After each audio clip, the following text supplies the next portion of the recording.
I used to believe Christmas was the one day my family tried a little harder to love each other. We fought all year, stepped on each other's feelings without apology, and pretended none of it mattered. But Christmas was supposed to be different. At least, that's what I told myself every December while wrapping gifts with a knot in my stomach and a fragile kind of hope I never admitted out loud. That year, I went home carrying more than suitcases. I carried guilt for not visiting enough, shame for not being successful enough by their standards, and a quiet fear that I would once again be reminded of my place in the family hierarchy. Still, I showed up. I always did. The living room looked like a postcard, twinkling lights, cinnamon in the air, laughter that sounded a little too loud to be real. Gifts were stacked under the tree, each tag written in familiar handwriting. I noticed something right away. Everyone had multiple boxes with their names on them. I had one. Just one. Small, plain, wrapped in silver paper with no ribbon. I told myself not to read into it. We took turns opening gifts. My siblings unwrapped expensive gadgets, cozy clothes, and inside jokes turned into presents. Everyone clapped and laughed at the right moments.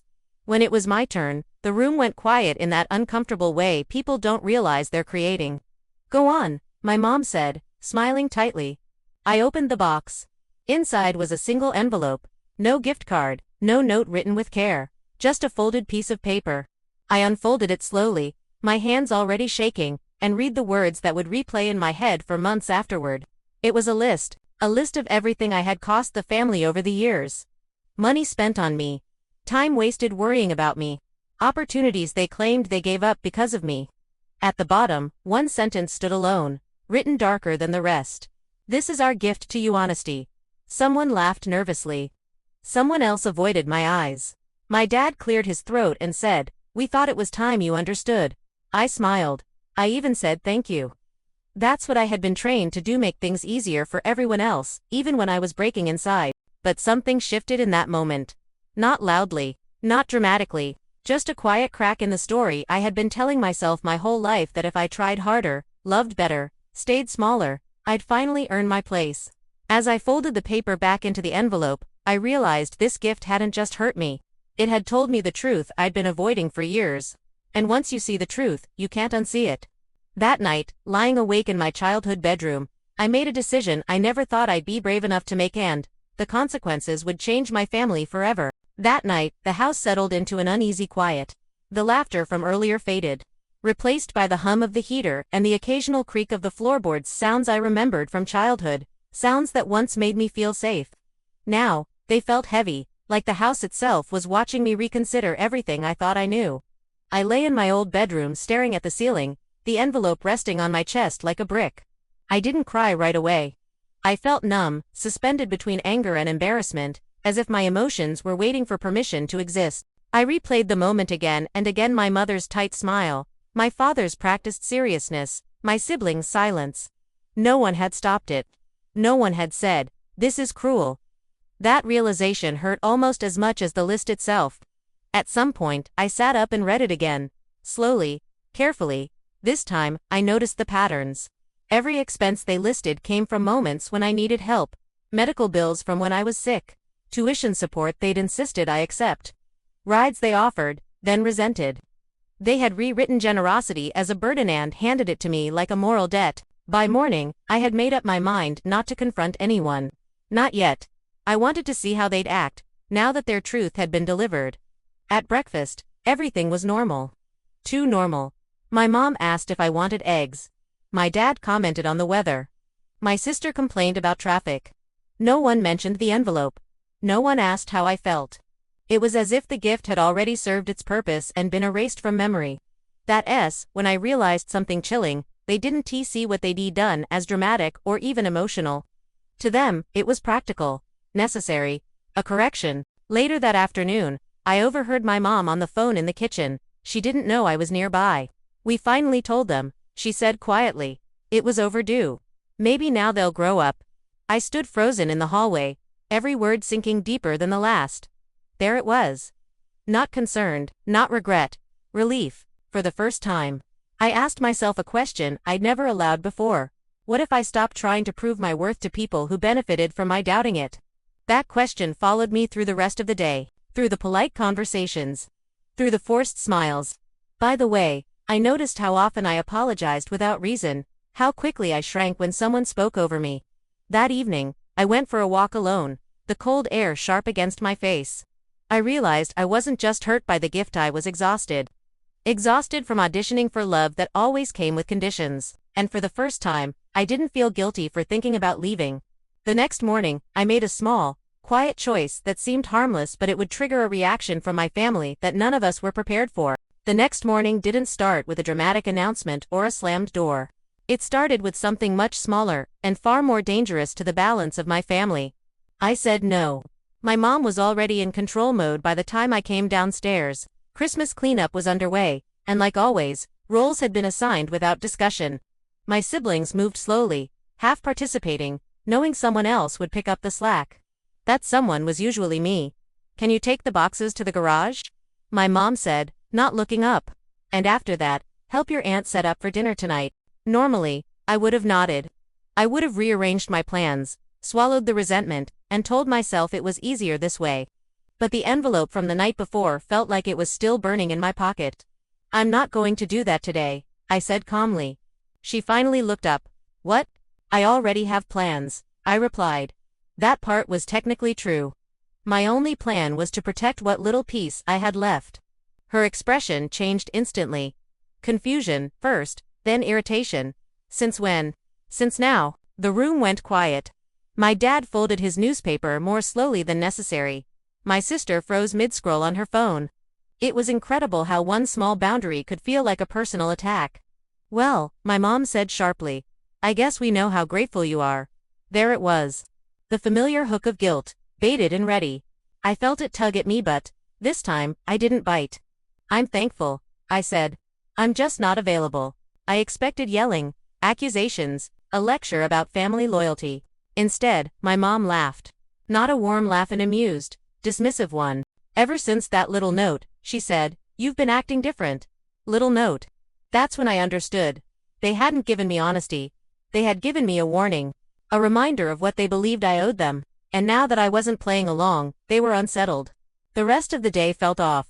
Conversations stopped when I entered rooms. My siblings avoided eye contact.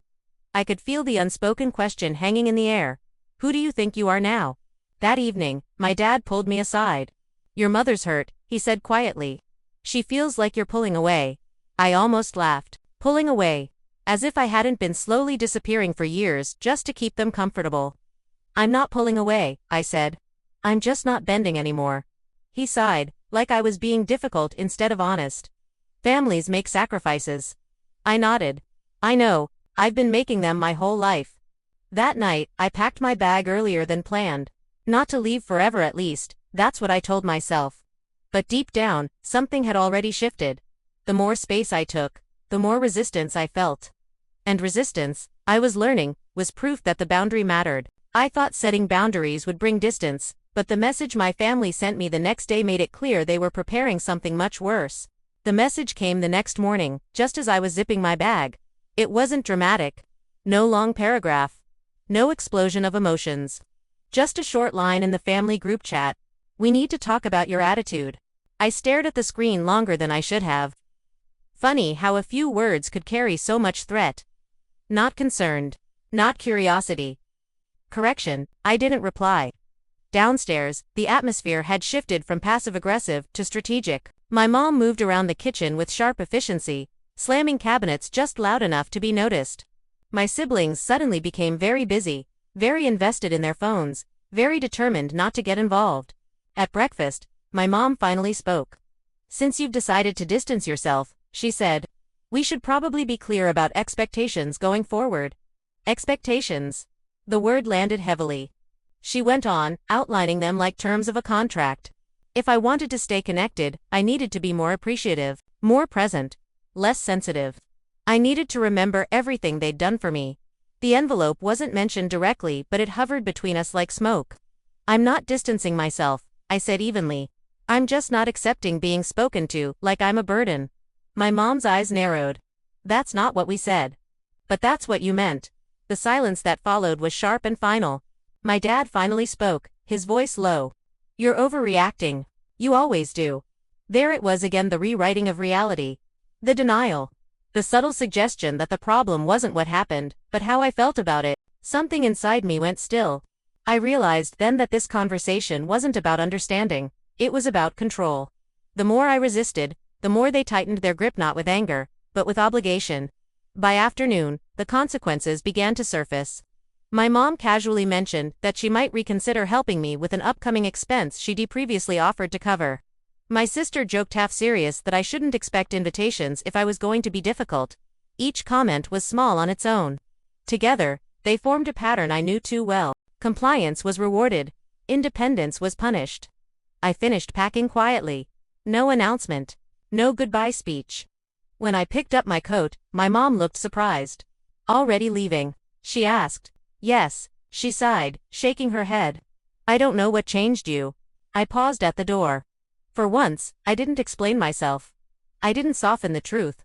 I didn't apologize. "Nothing changed," I said. "I just stopped pretending." The drive away felt surreal. My hands trembled on the steering wheel, but beneath the fear was something unfamiliar: relief. Painful, shaky relief. For the first time, I wasn't negotiating my worth. Still, I knew this wasn't over. Families like mine didn't let go quietly. I thought leaving would calm things down, but days later, a phone call revealed the real cost of my freedom, and it was more than I ever expected to pay. The phone call came 3 days later, just as I was starting to breathe again. I'd returned to my own place, surrounded by familiar walls and the kind of silence that felt earned instead of imposed. For the first time in years, my chest didn't feel tight every morning. I slept through the night. I ate when I was hungry, not when someone else decided it was time. Then my phone rang. It was my dad. I almost didn't answer. Something in me already knew this wasn't a check-in. It was a response. "You left things in a bad place," he said after a brief hello. No concern. No curiosity. Just an accusation wrapped in disappointment. "I left because I needed space," I replied. He exhaled slowly. "Your mother's been very upset." Of course, she had. "She feels like you're punishing her," he continued. "After everything we've done for you." There it was again. The ledger. The invisible balance sheet that never reset, no matter how much I gave. "I'm not punishing anyone," I said. "I'm just not accepting being treated like I owe my existence." He didn't like that. I could hear it in the pause. "Well," he said finally, "if that's how you feel, we need to rethink our support." The word support hung in the air, heavy with meaning. It wasn't just about money. It was about access, inclusion, approval, love, conditional and retractable. "I understand," I said quietly. That seemed to throw him off. He was expecting pleading, apologies, negotiation. "You understand," he repeated. "Yes." The call ended soon after. Short, clean, final. I sat there staring at my phone, heart pounding. I'd just lost something real.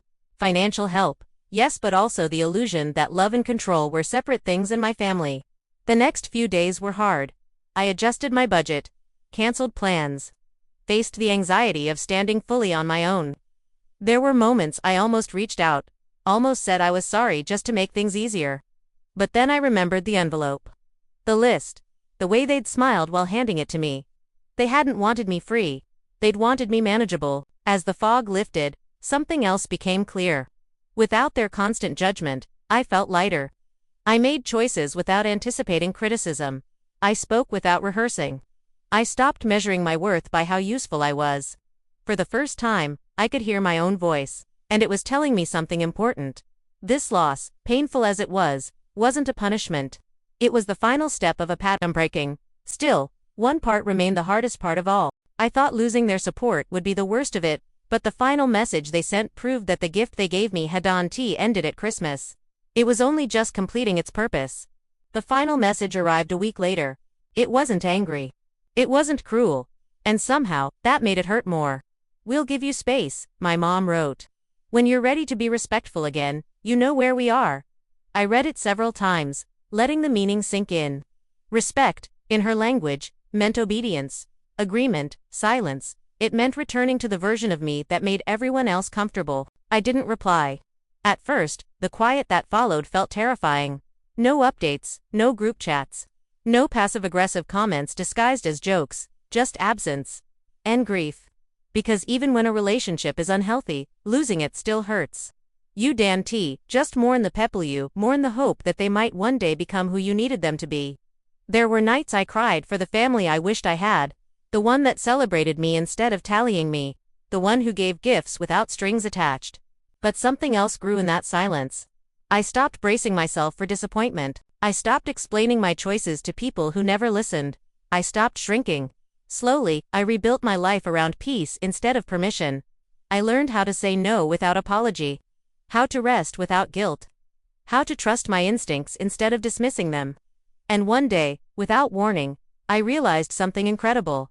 I wasn't angry anymore. The envelope that once felt like a wound had become a mirror. It showed me exactly how I'd been seen and exactly why I needed to leave. That Christmas gift hadn't broken me. It had broken the spell. My family gave me a list of what I cost them. What they didn't realize was that, in doing so, they freed me from trying to be worth the price. Freedom doesn't always arrive wrapped in kindness. Sometimes it comes in the form of clarity you didn't ask for but desperately needed. I don't know if my family will ever understand why I walked away, and for the first time, I'm okay with that. Because the greatest gift I received that Christmas wasn't honesty.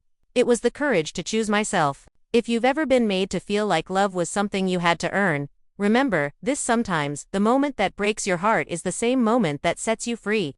Thanks for watching the video, subscribe to the channel, and click the bell icon.